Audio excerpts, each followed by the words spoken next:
Hello guys, once again it's Matt and today we have another video. Thank you all the members, all the patrons, make sure to subscribe and let's get into it guys. So I wanted to talk a little bit about Chinese missiles. I think China can be one of the best nations to grind in the future. It's not quite there yet, but there is a lot of missiles that will probably be added. So let's talk about some that can be added.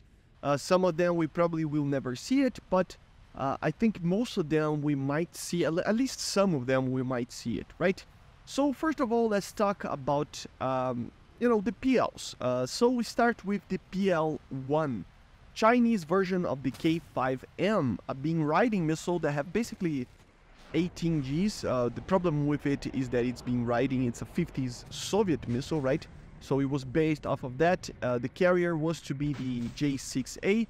They were all returned to the factory and never used, technically in combat, but still, it would be cool to see a missile like this. I still don't understand why we only have one beam riding missile. They are very bad, but I mean, they're part of these aircraft histories, right? So they should be added.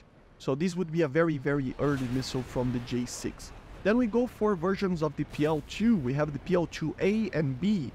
The A was basically the same as the PL-2, but with marginal performance upgrades, so less weight or something like that.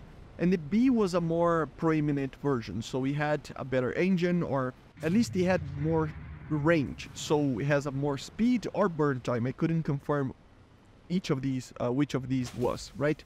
So maybe it can be added for like a J7-2 or something like that, to have just a tiny bit of a difference in the missile to be a little bit better, right? Then we go for one of the main missiles of the Chinese tech tree, the PL-5, the amazing PL-5. It's an amazing missile.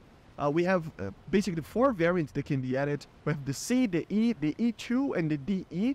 The C would be basically the same as the B that we see in the J7 E and the J8B, but with a 500 meters minimum range. So a little bit more like the R60 in the sense of when it just goes off the rail, it's already starting to turn, right? So it would be a very good improvement over the B for very short range dogfighting shots, right? Then the E variant would be the exact same as the C, but with a new seeker. So all aspect, 35 Gs, and a little bit more range. The E, basically the E would be the C, so all of that, but with a dual band multi-detector and a new laser proximity fuse. Same 35 Gs, but and all aspect, as I said, with the E, right? But with IRCCM. So that's the thing. These seekers from the E, the E2, and the DE were basically all aspects. That's the main thing. And that would be very cool. I mean, we already have aircraft on those BRs that have all aspect missiles. So having these PL-5s would be very, very cool. So the E would be with no IRCCM. The E2 would be with some IRCCM, okay? And then we have the ultimate version, the DE, which is basically the same as the E2, but even better seekers, so even better IRCCMs, even better all aspect range with the same 35 Gs. So it's a step up. They can add whatever version they want, having this step up of a progress depending if the aircraft needs it or not. Would be very, very cool. The PL-5 is one of the best missiles in the game. The only problem with it is that it is not all aspect, right? So if it had all aspect capability, it would be very deadly. Then we go for the PL-8's. The PL-8's, we have 2 versions. Of course, we had the original one, 3 technically, right? So the original one, which was basically the same as the Python 3. We have the A variant with a proper IRCCM. It was, older versions than the B, which had a even better IRCCM, but still, it was better than the original. These 2 were better in IRCCM, in infrared countermeasure systems, than the original Python 3s. So the first step up was the A with a 2-element IR seeker, and then the B with a 4-element IR seeker. So yeah, so if they ever want to add a better version, maybe for the J10 or even for the J8F, with a proper IRCCM on the missile, this would be it, right? And then they basically produce domestically the PL-9 and the PL-9C. So with the evolution and the findings that they had with the PL-5's and 8, they basically produced the PL-9, which is pretty much a domestic design. cryogenic liquid nitrogen gas-cooled IR seeker, 40 degrees of off-bore, 35 Gs, and no proper IRCCM.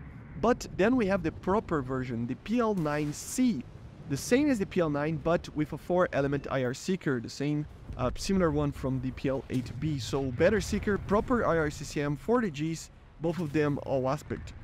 So it would be a very, very interesting missile. Just basically the evolution from the original Pythons and missiles that they had before, right? Then obviously we have today's armament. We have some other missiles like, for example, the PL-10 that can be added for stealth fighters in the far future, or any aircraft in the far future, with multi-element IR seekers, 90 degrees of off-bar, HMDs and stuff, thrust vectoring, 60 Gs of turn apparently, modern IR CCMs and stuff. We probably should not see this missile too soon, but I wanted to, talk about it a little bit. So it's a missile for the J-20 or something like that. Then we obviously have the PL-11. The original version was basically an Aspide-based missile. It is not, I mean, it's a copy, but it has minor differences. The same as the R3S is a little bit different from the original A9B, right? So yeah. But then we have advanced versions of this. We have the A variant of the PL-11, which is the same as the Aspide, but with inertial navigation systems. And an interesting thing is that it could be shot 2 at a time with a PESA radar, such as one from the J-20, J-10, for example. So it would be very, very interesting to see this. Very much the same type of system that we would have in the MiG-31. You would choose 2 targets, hard lock 2 targets at the same time, and fire 2 missiles at the same time, for example, 2 semi-active missiles. So very, very interesting. This would be very interesting to see in the game. A Sparrow in a Chinese aircraft that can be shot at 2 targets at the same time with INS. I mean, it's crazy interesting, right? So yeah, and then the B variant should have basically the same performance, the same things as the A, but with an active seeker instead of the semi-active seeker, okay? And then obviously the evolution of that, if you will, with the SD-10 or SD-10A, or more commonly known as the PL-12. Fox 3 missile, the original one had around 38 Gs, 70 kilometers of range, should be better than AIM-120B at least, but maybe worse than the later versions of the C. And then the A, or PL-12 as is normally called, would be more or less in the same level of performance as the later AIM-120Cs, so with around 100 kilometers of range. If it's anything like the CS is with these missiles, it would be, oh my god, it will be OP. So they need to take a step back and think about how they will add the PL-12, because it can be a very deadly weapon. And remember, it's already confirmed that it will come to the J8F when it comes to the game, and I think it will come very soon, to be honest. Not in the next patch, but in a soonish kind of future. And then we have basically the most modern missile that the Chinese have right now, the PL-15. I mean, nothing too crazy that I can talk about it. Most of the stuff is classified. They just say it's a 2016 missile, and it has around 200 kilometers of range. Anything beyond that, it's just guessing, to be honest, so I will not mention. And Taiwan can receive 2 missiles. I think they're called the Skyswords, I'm pretty sure, as the TC-1 and a TC-2. The TC-1 was basically a missile very based off of the A9L for the FCK, 35 Gs, and it should be a little bit better than the A9L. And the TC-2 would be basically a Fox 3 missile, similar to the AIM-120, 35 Gs, 60 kilometers of range, with the TC-2C having 100 kilometers of range, and also being used by the FCK. So both of these missiles would be added if the FCK is ever added. So yeah, very, very cool missiles, guys. I don't know what you think about it. Let me know in the comments. And these are the missiles that we might see in the far future, in the near future, for one of the nations that I think in the near to far future, I mean, in 1 year, 2 years, it will probably be one of the best nations to grind, because it will have basically a lot stuff, you know, so it's going to have a lot of everything. It will have a lot of European, not a lot, but it will have some European aircraft like the Mirage 2000. It will have some Russian aircraft like the Sukhois, their own designs with the J-10, but also the F-16 like Block 20, which is almost an F-16C with AIM-120s in the future. So it's a very interesting tech tree. And hopefully we see these missiles added to that, because it would be very, very cool. So, as I said, let me know in the comments what you think about these missiles, if you are excited about one of them, and I see you guys on the next one. Bye guys, see you.